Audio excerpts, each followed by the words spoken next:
It was the best of times, it was the worst of times, as I rode towards the beckoning seductress with her coquettish smile and the flip of her hair. It was the age of wisdom, it was the age of foolishness, as I tossed around the idea of purchasing a new Italian beauty and discarding a pair of Japanese Sakuras to pay for it. It was the season of darkness, it was the spring of hope, it was the winter of despair. We had everything before us, we had nothing before us. We were all going direct to heaven, we were all going direct the other way. This, then, was the state of my addled mind as I rode towards my impending date, with Andy, my voice of reason, in tow behind me on the Enfield. As I rode up beside the Moto Guzzi V100 Mandello S in Verde, I was reminded of that old cliché that Italians can pen a design like no other. They can create beautiful art and wrap it in metal and composite, and that it can move us metaphorically as well as literally. But equally, we must also remember that other cliché about Italian cars and motorcycles, that they are prone to form over function, with a reputation for being executed poorly, leaving riders stranded or frustrated staring at our flawed princess on the side of the road, while we ponder whether the stunning looks are worth the eccentric quirks, reliability issues, and quality flaws. Would the execution of the V100S be as good as it looks in the pictures? Would it be vice-free, and would it perform like a gem? Or would it melt like paste costume jewelry under the intense glare of my scrutiny? Would it be flattering to deceive? What of this Italian beauty that I just climbed off my Japanese Sakura to ride? Could it, like the Z900 RS, be as functional as it is good-looking? That is the question. Welcome, Blue Marble Riders. This is a 1-hour first impressions review of a Moto Guzzi from the perspective of an experienced tourer, sport rider, and dirt bike rider. I own 4 bikes, one of them a Moto Guzzi Grigio, so you could say I'm a Guzziisti. But I go into this with an open mind and an awareness that over $20,000 Canadian is historically a lot of money for a Guzzi. I'm not going to mention the specs, you can look those up for yourself. As I said, this is a first ride review, a riding impressions. If you're looking for a thorough owner review, this isn't it. But if you're looking to buy a Moto Guzzi Mandello, then this riding impressions review will certainly help you from that perspective, as I will let you know after riding whether I would be tempted to buy one or not. You should never start a review talking about looks. Looks are subjective, and I am a Moto Guzzi rider, so I guess I might be biased. I try not to buy bikes that are too ugly, but I have been known to spring for one or two. This though, this Moto Guzzi V100 Mandello S, took my breath away as I rode up to it on the best looking bike in my collection. Pictures tend to always flatter bikes, particularly those taken by the manufacturer when they're released, but in this case, they only do the bike justice. For me, this is one handsome bike indeed, one of the best of the more modern designs on the road, and when I saw it close up for the first time in the flesh, it did not disappoint. The proportions are perfect, the sport touring ethos is bang on. It looks sculpted from a piece of metal, a single piece of metal, while looking athletic. In pictures, the gold valve covers may look gaudy to some, but in this color scheme in real life, they actually work. From the single-sided swing arm to the muscular tank, the bike looks sporty and comfortable. One thing that did strike me was how compact the bike is, smaller than you're led to believe in the pictures that you might see. How well it would do as a 2-up tourer is up for debate. We'll see. Still, there's always the Stelvio, even without the semi-active suspension.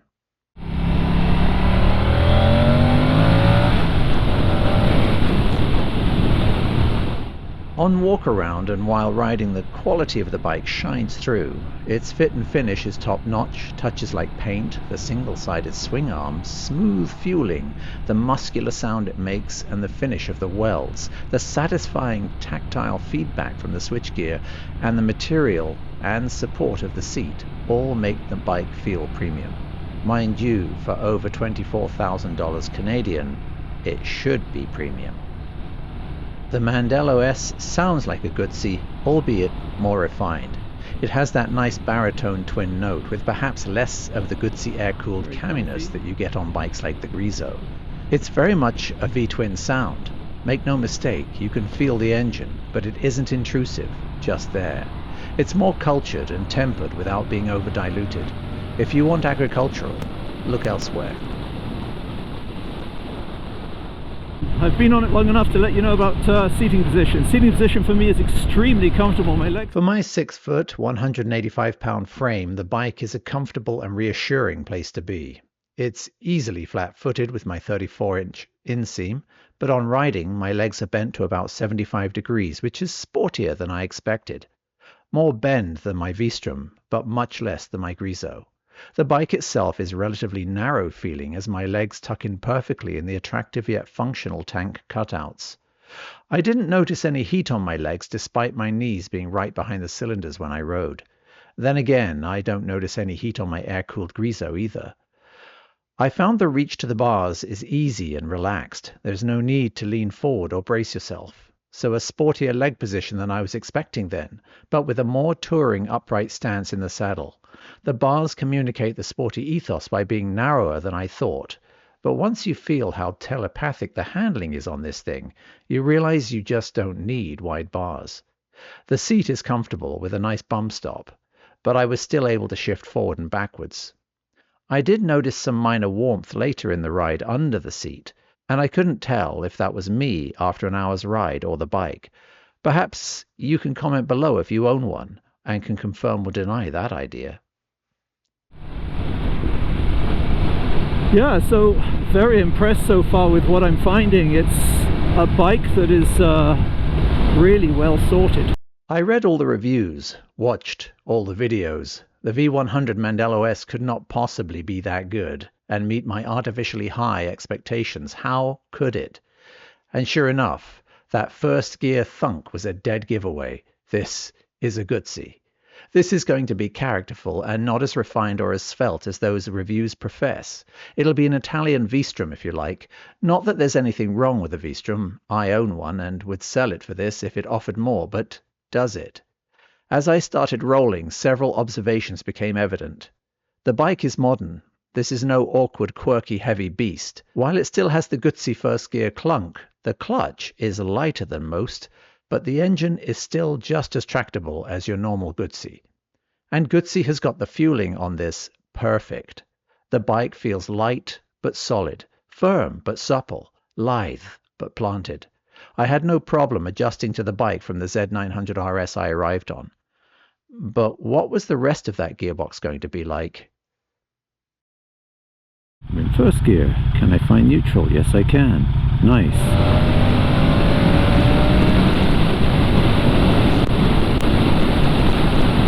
Oh yeah, that quick shifter works nicely. Compared with the big block Grezzo, the V100's liquid-cooled transversely mounted V-twin is a surprisingly compact engine. What I was expecting was a refined and low-end grunty engine which faded like some V-twins do, like for instance the V-Strom after about 6,500 RPM, and was dead at its 9,500 redline. But it's much more exciting than that. It's wonderfully flexible, with Guzzi torque from low, with a prompt mid-range that emerges into, dare I say it, an almost muscular top end. It's a nice rush. In sport mode, the bike is rapid in any gear at most RPMs due to that eternal torque. The gearbox is fairly refined, although there's no rushing it at low RPM with that quick shifter. The quick shifter is abrupt when shifting low down in the rev range with a steady throttle from second to third, unless it's under load. But by fourth and up, the load isn't so important and it shifts smoothly. Downshifts are smooth from higher RPM, but again are clunky at unloaded throttle and lower RPMs. But for me, a quick shifter is only used when you want rapid acceleration and deceleration anyway, and under those conditions, the quick shifter is smooth. When changing manually, the gearbox is slick with a positive feel. I hit no false neutrals, and neutral itself is dead easy to find. The hydraulic clutch is very light, particularly compared to both my V-Strom and my Grezzo, and nearly as light as the non-hydraulic Z900 RS is. High praise indeed. Apart from the lack of noise and the smoothness, it was easy to forget you were riding a bike with a shaft drive. There was no shaft jacking or drivetrain lash from the gorgeous single-sided swing arm. The drive feels instant like a chain drive. All right, I've set the suspension up to really soft, so I'm going to see what that does, because apparently this is a really tough bit of road. It's amazing. The suspension is very, very amazing. I can go. This is killing me. I haven't felt a thing. Is that right? I haven't felt a thing, I'm nothing. thinking what a dreadful fucking road this is. I have been bracing myself every time, and I think, okay, maybe my eyes are deceiving me. Maybe this road isn't as bad as I thought it was. It's bad. Is it? Yeah. Wow. I'm picking through the bits so I don't hurt my back. I can't speak about the Mandello, but the Mandello S handles without fuss. It's neutral, taut, light, and nimble without being twitchy. Not as flickable as the Z900 RS, but quicker than the V-Strom by a long way. It's light at low speed, very well balanced, and easy to balance at walking pace, not top-heavy. It would be a good commuter, but that isn't its purpose. Having not ridden the non-S version, I'm not sure how much of this assuredness is due to the chassis or the suspension, but whatever the relative merits of either, it all works out as more sport than tourer for me. For me, after riding the Mandello S, this is the model I would get. While the engine is a gem, the Öhlins suspension on the Moto Guzzi V100 S is semi-active, and I love it. Cycling through the settings is easy, and the difference is noticeable. M1 in the suspension settings stands for Manual Dynamic. It's one of 4 suspension modes, allowing the rider to customize the system's behavior alongside other options like A1, which is Automatic Dynamic, A2, which is Automatic Comfort, and M2, which is Manual Comfort. In the Manual Dynamic mode, you can adjust the suspension damping to suit your riding preferences. The dynamic modes are amazing. You can feel the bike adjusting to the state of the road, and there were some terrible roads today. Even in A1, the sporty mode if you like, the bike was able to handle rough, broken and poorly patched ridge surfaces and was unfazed. It was never thrown off. But changing to a more comfortable A2 or dialing in M2 was a revelation. At some points behind me, Andy was literally standing on the pegs of his bike, and he was using a few choice words to describe the state of the road surface.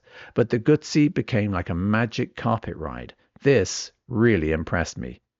I found myself bracing for impact, and then nothing. The bike stayed composed and comfortable. I'm guessing Aprilia have had something to do with this. I was really quite surprised by how good this was. Okay, that's on cruise control. Electronics are not something I'm really very much interested in. They have something called the MIA system. Wow, that's really poorly named. Something to do with navigation and tuning your phone to the whole thing. You know what? I'm not getting into it, because for me, that's just ancillary stuff a lot of bikes have. I'm not buying a bike just because I can tune my phone into it, or it's got a good navigation system. I'm looking for the essence of the bike. However, I will talk a little bit about the TFT screen, the electronics and the dash. The TFT screen is a good size and easy enough for someone with good enough eyesight to read. It was bright enough in direct sunlight, and the important details like speed are easy to see, but there are some gripes. The tacho is too small for my liking. I would like a larger tacho. It's just a preference I have, and I would like a round, clearer depiction of it. A couple of other knocks for me are that you need to cycle through the display to activate things like heated grips, headlights, whether they're automatic or manually following you, and to raise and lower the windshield. But they are all standard features on the S, which is, I guess, nice. I dare say you'd get used to getting into that menu and activating them, but I just like good old-fashioned buttons. Cruise, though, has its own button and is also standard on the S, but can only be set in 4th gear and above. No problem for me there. But annoyingly, when cruise is activated but not set, the icon flashes at you. If you go out of cruise, it flashes again. That was distracting. The navigation through the rider modes is fairly straightforward, and all 4 modes can be customized to suit. And the TPMS, the tire pressure monitoring system, is a nice touch as well. Fueling is smooth in all 4 modes, whether it's sport, road, tour and rain, and throttle response gets progressively less responsive as you change down from sport through road, tour to rain. Winglet deployment and suspension reaction also changes. The sport mode is designed for more dynamic riding. The throttle response is rapid, engine braking and traction control are less invasive. In fact, I didn't notice any traction control in sport, not that I needed it. The road mode is designed for urban use, but it's likely what I would spend most of my time riding around in. It's still sporty enough. Engine response is slightly less sprightly and engine braking is more present than in the sport mode, while traction control apparently is set to the intermediate level. I could feel the difference between throttle response and engine braking here, while it was still sporty enough. Tour mode is designed for touring use, I guess, and the engine response apparently is similar to road. It did feel about the same. The engine braking, though, definitely felt stronger. Traction control again didn't intervene while I was using it, but apparently it's set to an intermediate level. Rain mode is intended for slick surfaces, poor traction. You can definitely tell when you're in rain mode. The engine response is really mild. Put it on a par with about a 650, which is great and exactly what you need in those slick conditions. All the riding modes can be customized, adding or reducing traction, engine braking, power, and winglet deployment speeds, changing suspension settings, etc. It can be shifted on the fly with the press of the red button on the right handlebar, but you do need to close the throttle to activate the new mode. They make a noticeable difference, with rain being very plush and soft, and the engine response of a moderate 650, as I said earlier. Sport is sharp, rapid, and firm. Throttle shutoff and on are never jerky, though, although it's more aggressive in sport mode. This is the windshield. So if I put the windshield down now, yeah, woohoo! I'm really getting glowage now. Put it up again. Makes a heck of a difference. Swinging a leg over the Mandello and looking at the dash, the windshield appears to be too low to do anything, even in the highest setting, and my spidey senses were tingling. It looked like a potential Buffett situation. I run into lots of those. I have lots of experience with poor aero on bikes, stock V-Stroms in particular, so I was looking for this to be an issue. While the windshield does not keep the airflow off your head and shoulders in the high position, the airflow is clean right up to the tested triple-digit speeds, so that the Guzzi wind tunnel is actually doing its job. The air hits your neck and chest, but there is no buffet. At 70 kilometers an hour with the shield lowered, it moves air down to chest level, low chest level again with no buffet, almost like the fly screen on the Griso or the Kawasaki. Depending on what speed you have the winglets deploying at, I did find that windage was removed from my upper thighs and waist. I couldn't feel any excess heat from the engine in this mode either, which is good.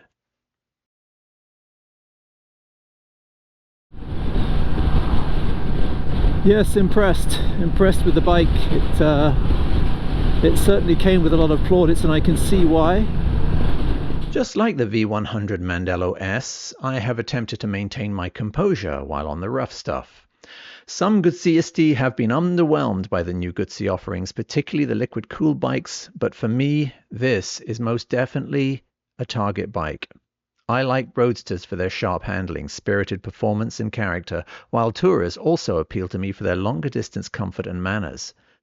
This bike does both. Can be both, although the jury is out on whether touring 2-up would work. I feel it would, but that the Stelvio might be a better option for that, but for the lack of that gorgeous semi-active Öhlins suspension. Oh, that semi-active suspension, and of course, those looks of the V100. But the V100 S is not without its foibles. The first, and to a lesser degree second gear selection, is a typical Guzzi muscular clunk. But the other gear changes were smooth, and true to form, as I mentioned earlier, the gearbox won't be rushed at low RPM in first, second or third gear when using the quick shifter up or down unless it's under load. Best use the quick shifter only under hard acceleration in first, second and third, while fourth, fifth and sixth are smooth at any RPM and throttle setting for me. Missing dedicated buttons for heated grips, winglet deployment, and windshield position are a gripe of mine as well. For some, the lack of a taller shield will be a failing, but the airflow itself is fine. There is no buffet. For me, while the bike doesn't rock to the right as much as my Griso when blipped, it still very much has that Guzzi essence. And the sound, while typically muted by Euro regs, is still again a Guzzi V-twin. The bike is really well sorted, refined, but with character. I found that I had trouble categorizing it. Is it a roadster or a sporty tourer? And that for me is a win-win. With that electronic suite, its perfect size, and its gorgeous looks, it could certainly do what my V-Strom and the Roadsters do. But at $24,000 Canadian all in, taxes and everything else, it's not going to enter my garage without doing collateral damage to my other bikes. And the question is, would I miss my dedicated tourer and one of my Roadsters with a V100 Mandello S looking handsome in their place? And that is a tough one, which is a testament to this new Moto Guzzi. So well done, Mandello del Lario. You've really messed my head up. If you own a V100 S or a V100, please leave a comment below telling me about anything you've noticed about the bike, what you particularly like and what you don't like, so that other people watching this review and reading the comments can make a decision as well. For me, it's definitely in my future. And as I said, the question is, which of my two bikes go? It won't be soon, but it will be happening. Thanks for watching, Blue Marble Riders. Once again, this is the Blue Marble Rider, out.